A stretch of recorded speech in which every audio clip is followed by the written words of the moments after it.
Welcome to the Cozy Corner. We're continuing our run through the Momodora series with Momodora 2. This one, just like the first game, is also a free game. I'll post the link down in the video information. So, coming off of Momodora 1, we're going to see quite a big amount of changes here between the first game and the second. If you remember, the first one was very much a linear style game, cave story inspired, jumping and shooting. Well, some of the things stay the same in Momodora 2. The art style is still the same, though I'd say it has improved. We're still going to be running around and jumping a lot, still quite a bit of platforming. But the game is much more based in the melee attacks. I'd say you will get a projectile, but you won't use it nearly as much as you use the guns in Momodora 1. You're going to be using the leaf a lot more in this game. And 2, the structure of the levels is much different from Momodora 1. In the first game, it is very linear. There's a couple branching paths, and you can use those in order to get a couple extra items. The items don't do anything, they're just kind of flavor pieces. This game is structured more like Castlevania or Metroid, where you're able to take branching paths and have to explore and find hidden items.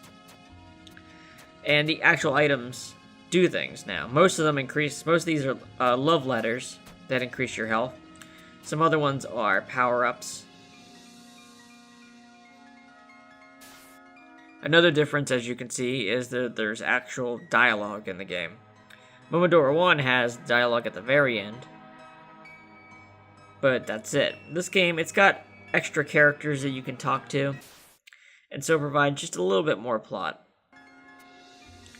You're going to see several times in this video where there seems to be a cut, and that's because the way this game is structured, being different from Momodora 1, it meant that remembering item locations was not easy, especially when this was the first time I played the game. So, maybe not the greatest presentation method, but basically what I'm doing is I'm making sure I know where the next item is, like logically where you should go to get the next item before taking off. That way there's not a lot of dead space watching the playthrough. So yes, this is another 100% run. I'll get all the items in the game. And unlike the first game, getting all the items actually makes a difference. Well, not all the items, but there is an item that you can miss that'll change the ending you get to the game. And I'll talk about it when we get to that.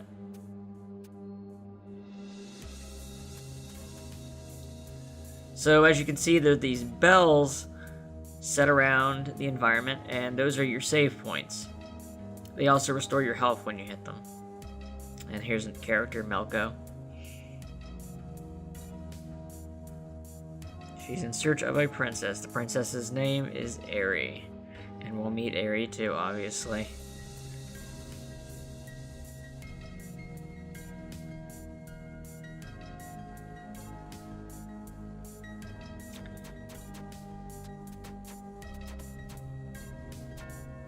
There's a certain rule regarding like text on video. I don't know how much you guys really know about this, but they say you should give someone about 3 times as much time as it takes you to read the text. Since you already know the text you're putting up, you read it faster. As an appropriate method, I think I do a decent job of that. Though I will say, there are a couple tough points in this game.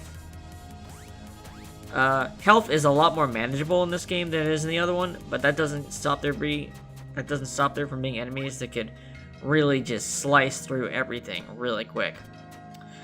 And I think there's about 3 sections in this game where I die multiple times.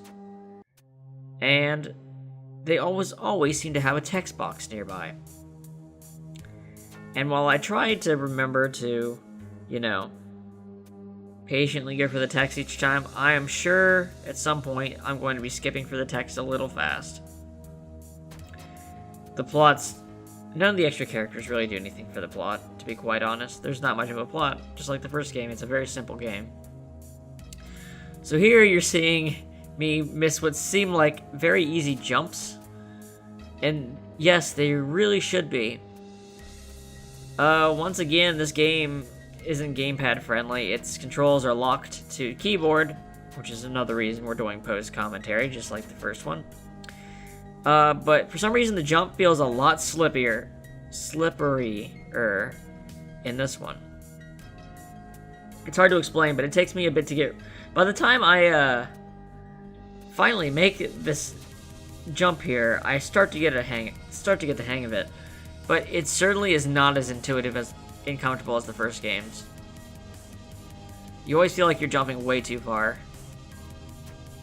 And yes, you go up to these chests, and those letters are what give you an extra health.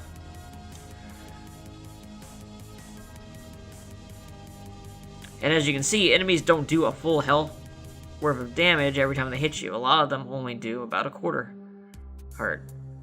And they drop hearts. A lot more than the first game. So there's a lot less death in general, but because of the way the saves work, some of the deaths have a lot of distance between them, which is one of the reasons I felt like I had to cut them out and just get it to the runs where I succeed to each individual goal, I'd say. My goals were usually just the next item. Still trying to get used to the jumping here. This took me a little bit to figure out. You see these statues right here? What you need to do is you need to press down when you're near them to kneel and pray. And they fill that bar in the top right, and I don't know what that bar does. It doesn't seem to do anything. The best I can guess is the final dungeon is locked, and those are sort of the keys to unlock it, and since I never ran into it till I saw each of them, I didn't see how they worked. That's my guess. There's not a lot of information on these games because they're freeware. Freeware games don't get a lot of, what's the word? There's just not a lot of information in general floating around about them.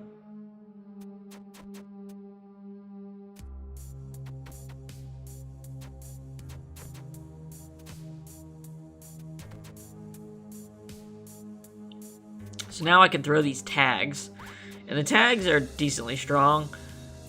Not much else to say except you need them to open up some doors, which will matter at one point in the game, and I'll tell you why. There's often these like tunnels between the different subsections of the game.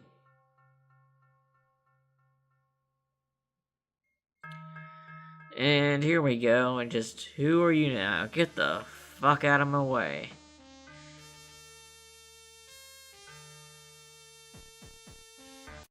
So yes, this is one of the first boss fights in the game, and it's not hard. Honestly, I probably could have avoided stuff easier, but it seems like this is just a boss you can out DPS.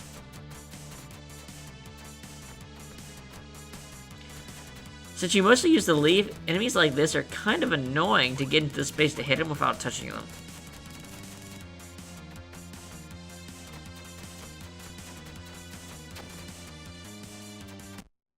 And we win, with a quarter of health left.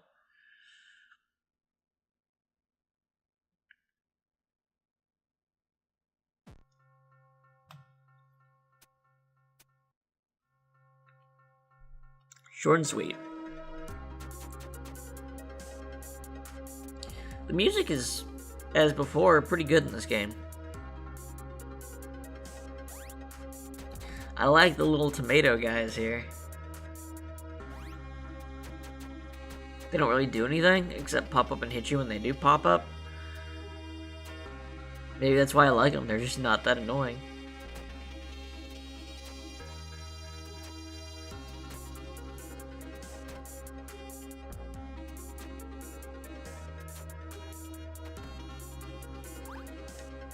So every one of those scrolls, tags, you pick up gives you an extra 5. So you can feel pretty free to throw them as much as you like. They're not very hard to come by. Here we get a power-up for our tags, allow them to go through walls. And another statue to pray at.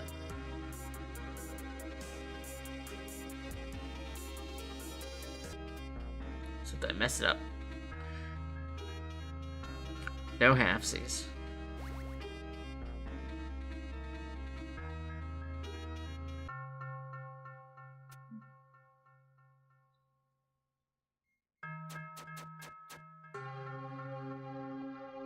This is me trying to figure out what in the world these power-ups are actually doing. That's why I stopped there for a second. I was a bit confused about what these things we're getting actually were.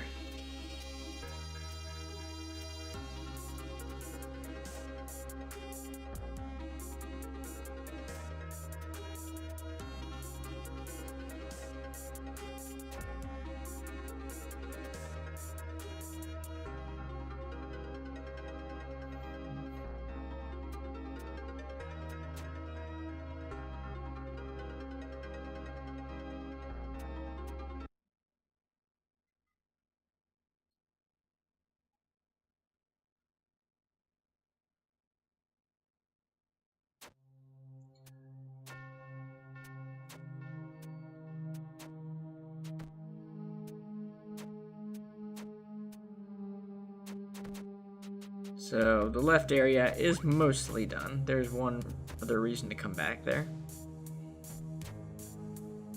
And now we got the needed power up of being able to go through walls that allow us to progress in another direction.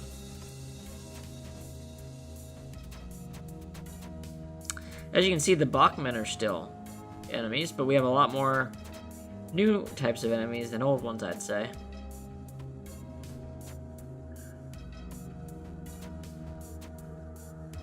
Here's a little hidden item.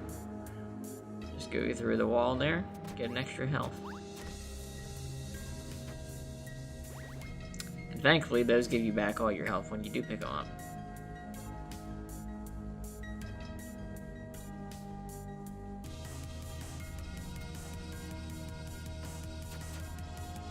Thought it was a little weird the enemies could hit you through the wall there.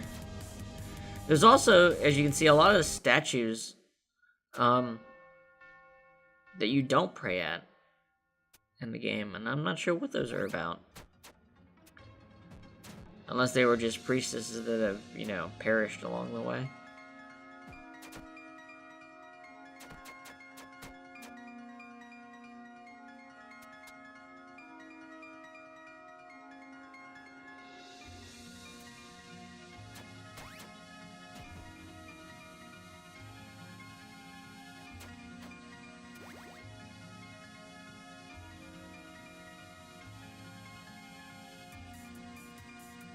As you can see, we've already increased our health above what you would have in the first game. We're only 13 minutes in. So yes, health is not as big of a deal, but there are places where it gets really tough. I'd say there's a difficulty spike in some areas.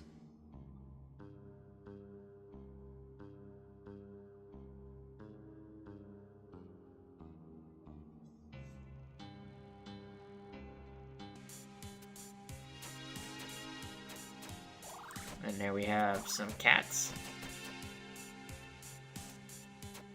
They're cats. They have a different. They're like temple cats or something like that. But there's also turnips, and they're just called turnips. They're just turnips. Get over it.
To the left there, I don't think I show it. Oh, maybe I do.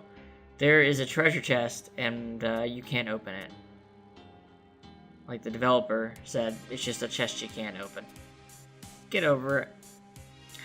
You can also probably see that there's something above us right there, and I don't get it.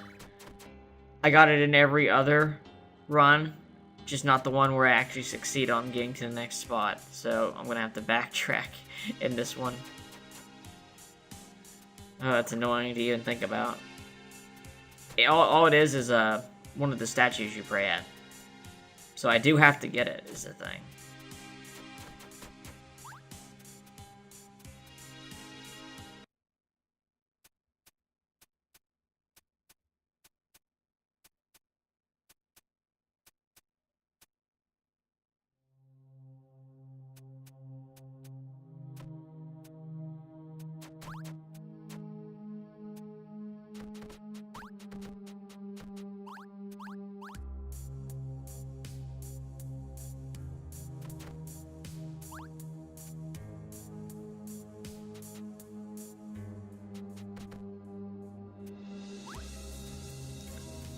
And it must be here. I'm just now noticing this is where a problem starts.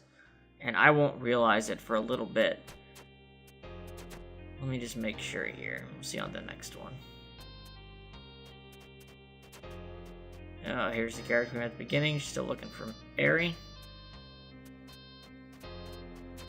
Deadly Maids. I really like the music and look of this area. It's definitely my favorite in the game. It gives me a bit of the Velvet Room from like the Persona games. It gives me a bit of that vibe.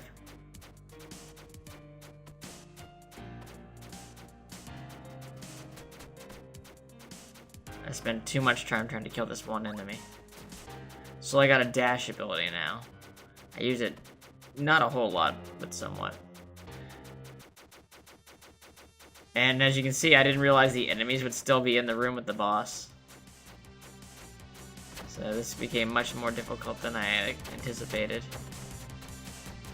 Now, I lost to this boss fight a couple times because, well, you can't out DPS it. You have to actually dodge shit. Which isn't easy, to be quite honest.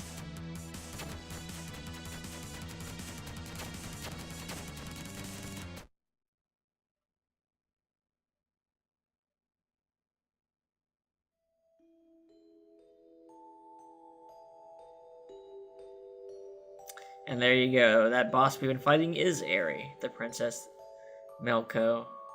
Right, Melko was looking for.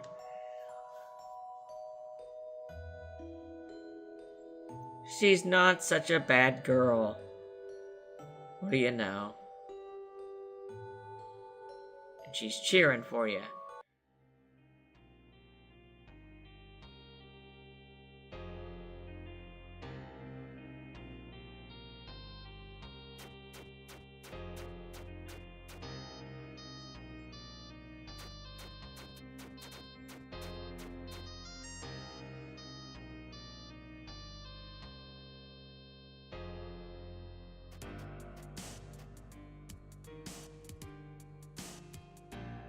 So this is me realizing I have to go back to that area.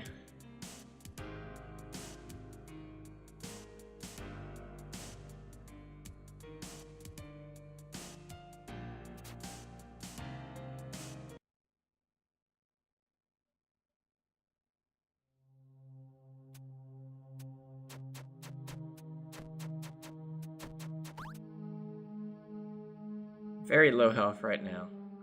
And I really don't want to die since I just beat the boss I had so much trouble with.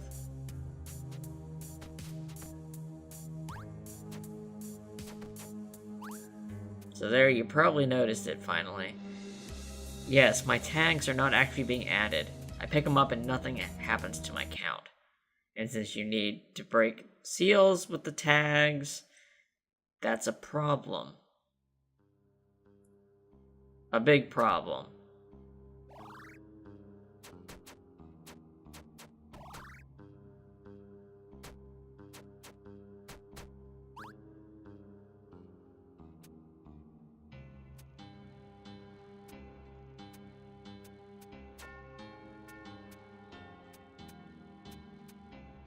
So here I get my statue stuff done.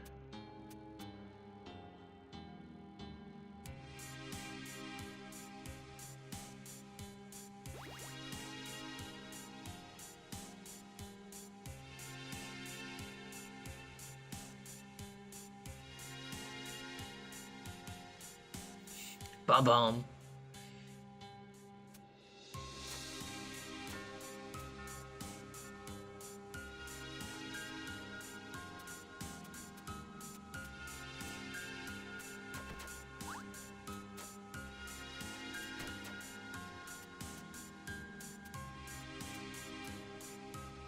In hindsight, now that I'm thinking about it, since I was having so much trouble with the boss in the Red Leaf Jazzy area, I should have just went a screen over to the left before going up there and saved there to save time. That's hindsight for you.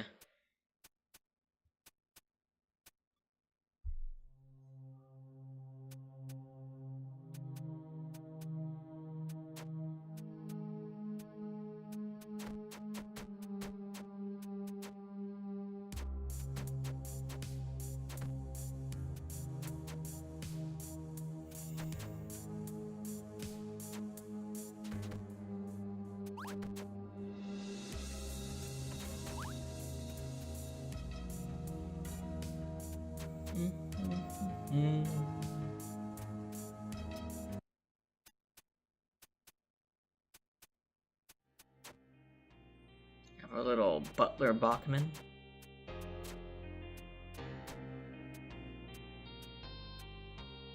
I do like how the double jump there gives you the little leaf flying off.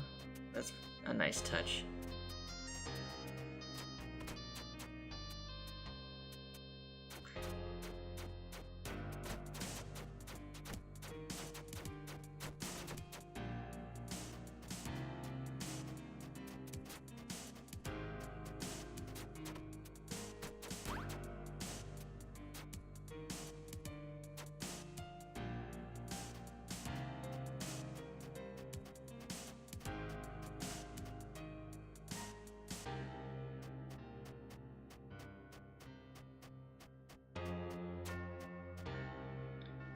A little Chinese friend again.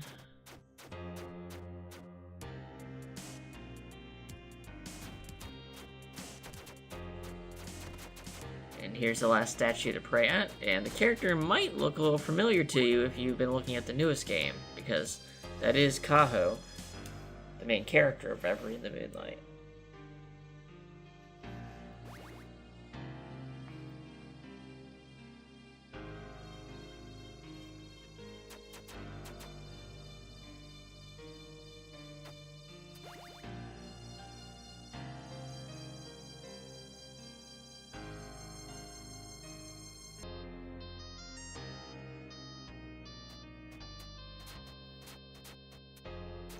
Some ghosts. Can't really do anything with them. I thought you could, but it's nothing.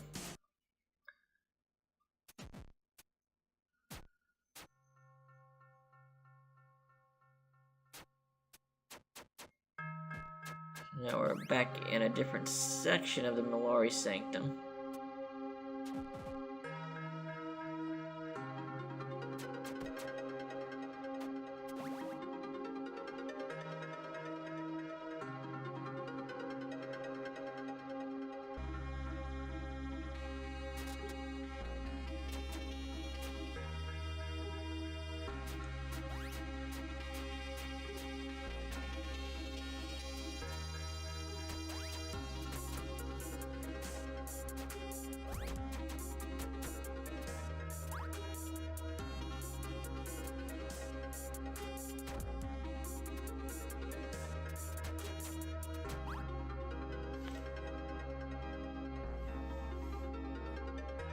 I found myself back where I fought the boss after coming from the other entrance, which is a little confusing.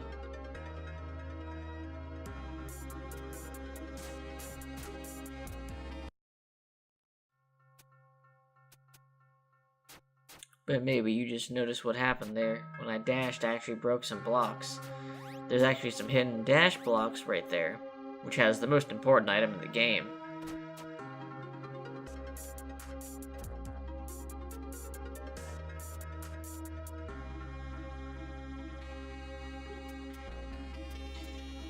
All the while, my number of throwable scrolls is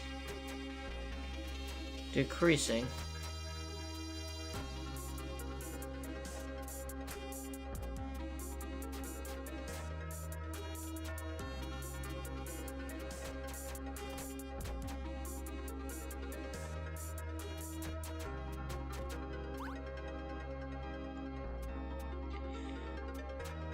I'm actually very lucky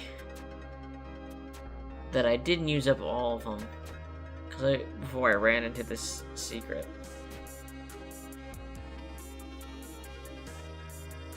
Because you need one to get through.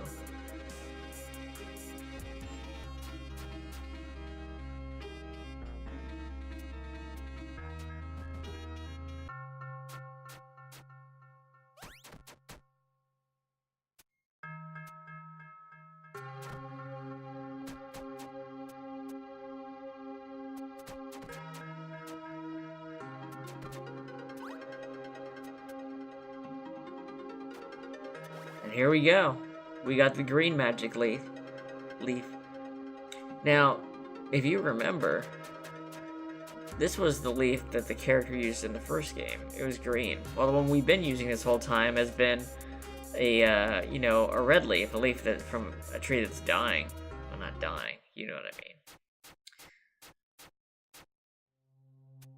This leaf is actually twice as strong, and you need it in order to get the better, nicer ending against the final boss. And as you can see, this is where I pretty much closed the game and restarted so I could get my tags filled back up.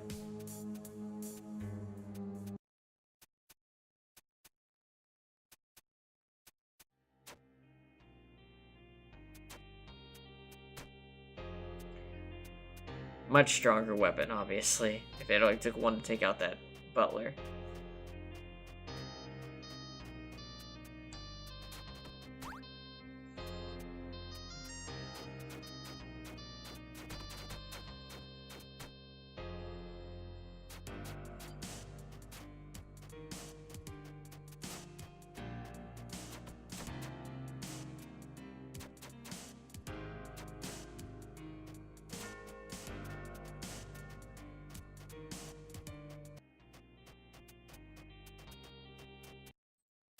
Here we are entering the final area. And this area has enemies that hit very, very hard. If you want to have gotten all the love letters by this point, or it's going to be exceedingly difficult to make it through.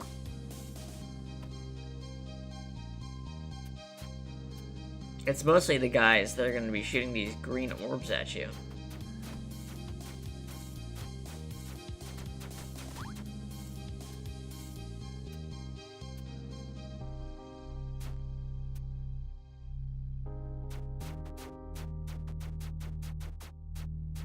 Because they follow you off screen, which is incredibly annoying.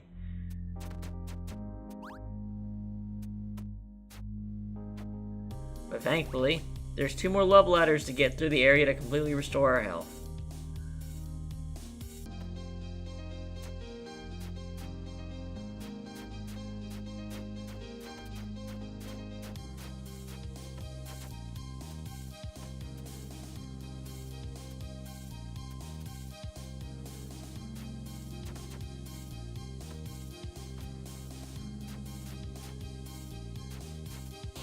Those enemies never are on screen very long in my playthrough. Didn't see any point in fighting them. Here we're getting our last love letter. Takes a couple tricky jumps to get up there.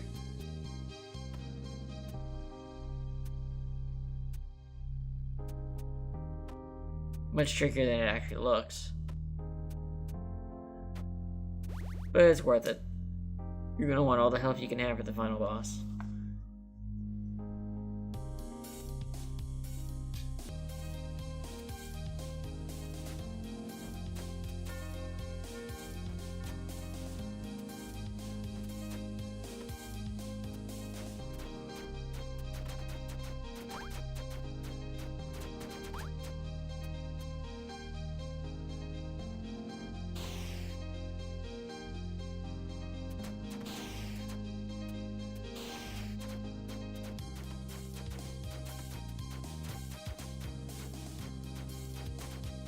like just how much damage everything does.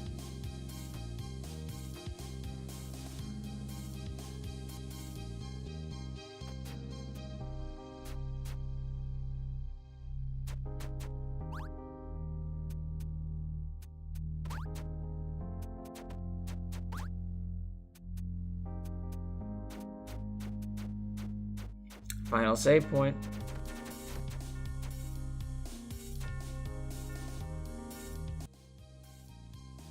And after several attempts, this is the successful one against the last boss. You know, she's surprised you made it this far. That's pretty much all she says. So, for this first phase of the boss fight, what you want to do is basically swing at her until she goes into that position, then get away from her, because that beam attack will do a lot of your health, and throw all the tags you have at her to get through that part of the fight as quickly as possible, because it's the one where you're gonna get the most damage, most likely.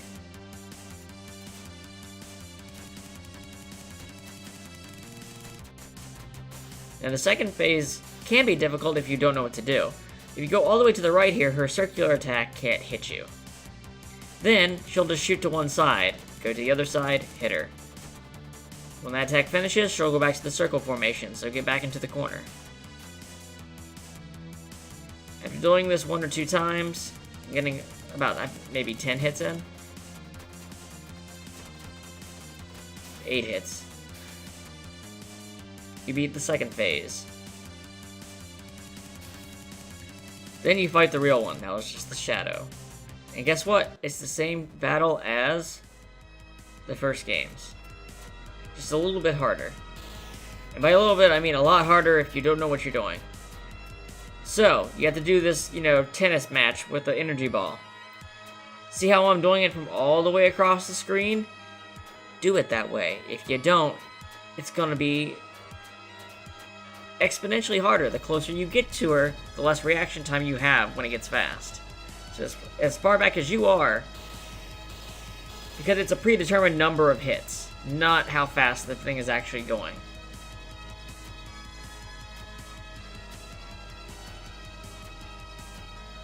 So it doesn't matter if you're close or far away, on a certain amount of hits, the bounce back will damage her, and you have to hit her 3 times.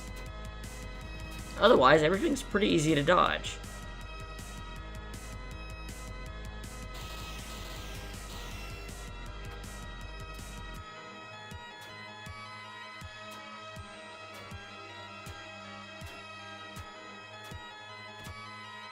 And as you can see, if you do mess it up, you get quite a bit of damage. You're going to want those 10 hearts. Save you some time and patience if you do mess up once. Don't go messing up twice, though. You probably can't even afford to take the hit right here.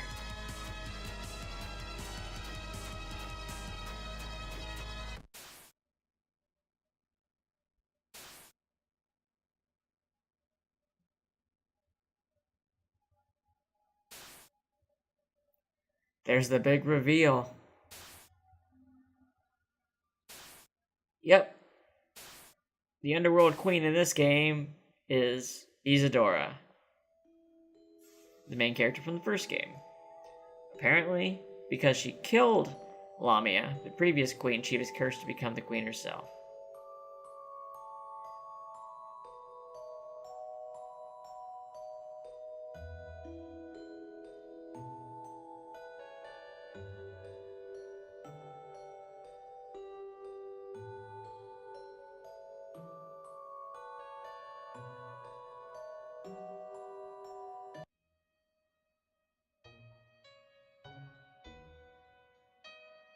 And there's the game. As you can see, it was a bit of a step up from the first game. Obviously, there's some more sophisticated systems going in. But overall, I kind of preferred how the first game played. Maybe, I don't know, the emphasis more on shooting and stuff was a little funner for me. At the same time, I did not get nearly as frustrated with this game as I did in certain sections of the first game. I guess it balances out pretty good. So, as in all good games, we get our funny named enemies. Scroll down.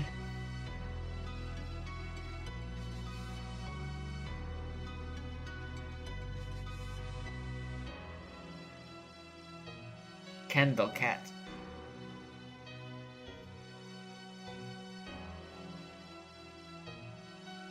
Turnip. Flower.